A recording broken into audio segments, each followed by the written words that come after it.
Good morning, Mr Kalinowski. Can you please tell me what sport you're going to be focused on today? Yeah, I'll be focusing on basketball today. Okay, excellent. We're going to start on section 1, if you don't mind.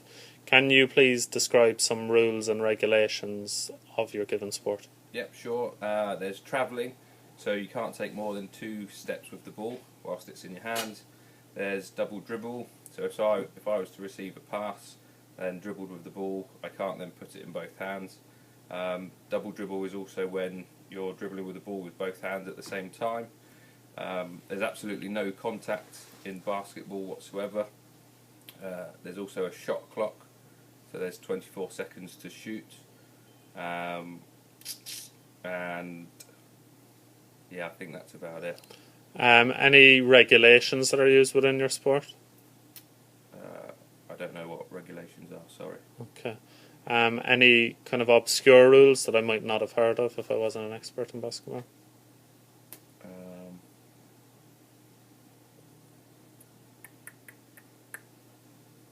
I think it's called palming, so when you're dribbling with the ball and you put your hand underneath the ball, you can't then carry, or it might be called carry.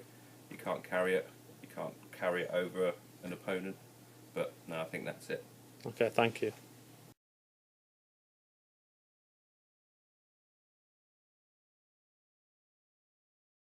Section 2, so we're looking at observation and analysis. Can you choose 3 techniques from your sport and list the points of good technique? Yeah, sure. First one, I'll choose shooting. So we often use something called the beef technique. So your feet are shoulder width apart, knees are bent, and that stands for B, so they're balanced. You've got a good balanced position. The E stands for eyes, so your eyes should be on the target and focused at where you're shooting. The other E is elbow, so your elbow should be directly under the ball, and then your other hand can be on the side of the ball to support it and help with the direction.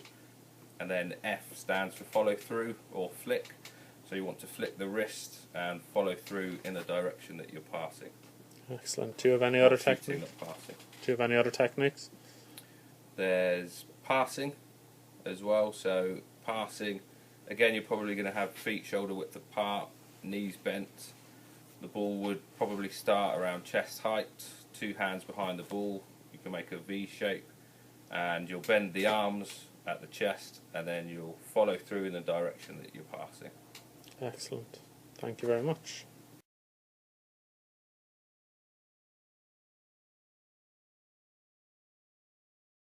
Section 3, so we're going to be evaluating some strengths and weaknesses. Okay. Can you look at one of the videos you watched at, or an observation of yourself, and tell me about some of the strengths and weaknesses of a performer or team?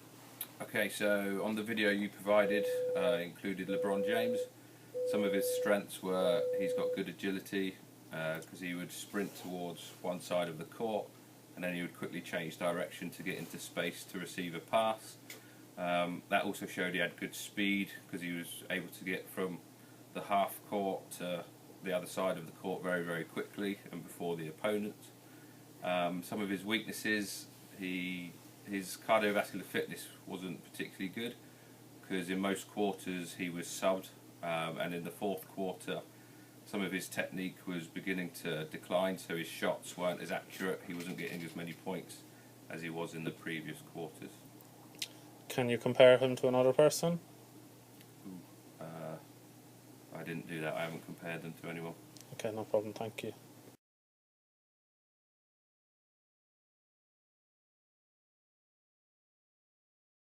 Okay, section 4, so we're looking at your PEP. So can you tell me what you did in your PEP, what it helped you improve, etc.?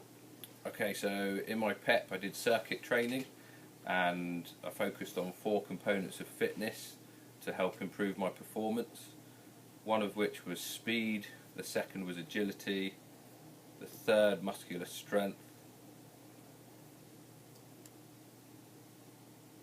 I can't remember the other one. But for speed, for example, I would have done 5-meter sprints.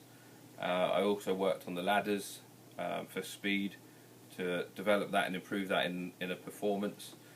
For each circuit, so I did 3 circuits each session. The first circuit on the speed sessions or the speed stations, I did about 5 repetitions The second circuit I did 8 repetitions, and then the final circuit about 10 repetitions. I chose these repetitions so that it was high intensity, and I gave myself a lot of rest after each station. Okay. Can you talk to me about some tactics you would use within basketball? Tactics. I would probably use man-to-man marking. So this is where each of your players in your team picks another player to mark, and they stay as tight as possible, making it as difficult for them to outwit us as a team and to score. And there's another one called zonal marking, but I'm not sure what that is. Okay. If I was asked you to come and coach our Year 8 basketball team, what kind of things would you ask them to do, or give me an example of some of the practices you might do? So if the skill was passing, so if I wanted to improve their passing, you could get them in pairs standing opposite each other. They could stand maybe 5 meters apart, and each pass that they make successfully, they could take a step back to gradually increase the distance, which makes it more difficult. And whilst you're doing that, you could also introduce different types of passing. So they could do over the head, they could do the shoulder pass, or even the bounce pass. And hopefully this would help improve in a game situation. Cool. Thank you very much. Thank you.